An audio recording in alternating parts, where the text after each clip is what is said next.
Hello, and welcome to Writer's Corner. I'm here with Peter Edwards and John Bailey from the Red Bullets, and we're going to discuss drama in the drawing room. So guys, where did you get the name? Well, we didn't want to use a track name. We thought that was the easy option. So John had been making some cuttings from the Culture magazine of the Sunday Times, yeah. And Mark and I went round one day and got involved with doing some cutting, and I was cutting out something.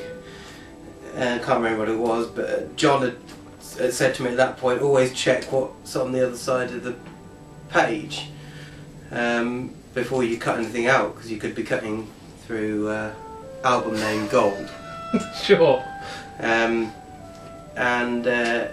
Sure enough, on the other side of the page was drama in the drawing room.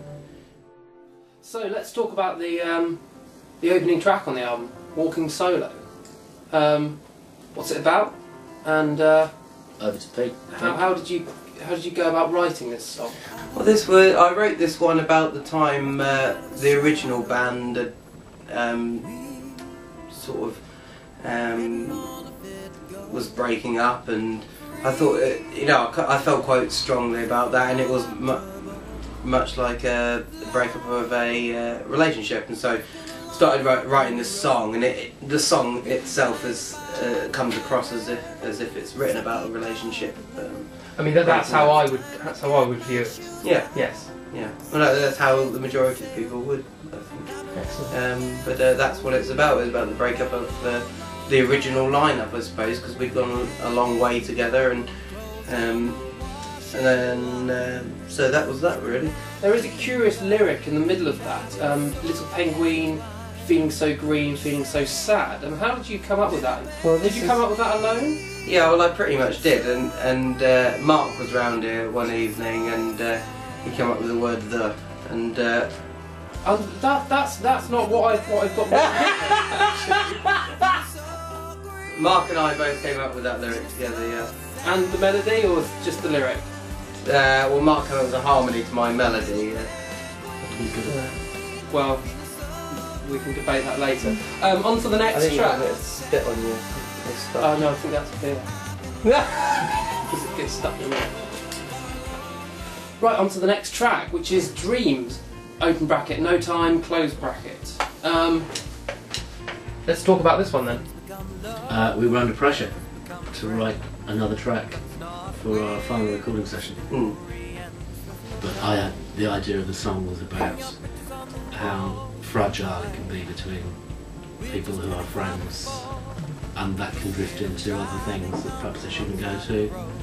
It came about a bit disjointed, like a lot of our songs do. I was going to walk around your garden. It was a sunny day before we were due to be in the studio the next week, and we really needed to write a new song. So we've been trying, hadn't we? And it wasn't coming together. And I was thinking how brilliant Beyonce songs are, because they always sound to me, when I hear them the first time, like a nursery rhyme, and I think how brilliant that is to sort of capture that sort of emotion in somebody's head, where they kind of feel like they know the tune already, but which is where the Rain Rain, that's where it took it from, which was the Rain Rain go to Spain to come back another day. Yeah. So we tried to fit that into dreams, love, go away. A theme that many people would know in their head but might not recognise.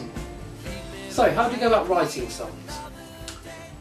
Well, in all manner of ways, really, isn't it? But it's never the entire song that comes out was written from the start to finish.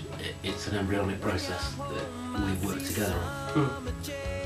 That's right, yeah. I mean, sometimes I'll just have a chorus, for example, and sometimes I'll have a lyric for a chorus, like the Open Your Eyes thing, or sometimes it's just a melody that I feel is strong enough, and we'll sit down and John's got some ideas and he'll say, well, I've got these lyrics, and they can kind of come out of that. But we did it one time, we did it a very different way, didn't we, with Never Alabama. It was on my birthday a couple of years, 2 or 3 years ago, wasn't it? Yeah, I came across an article in the Sunday Times which was something I'd never seen before, which was a word block or something like that, which was where they had a computer-driven program which had taken the most popular lyrics from every #1 single in that year.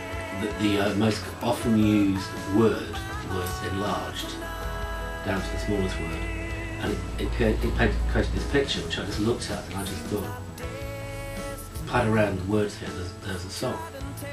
And I went to Pete on his birthday.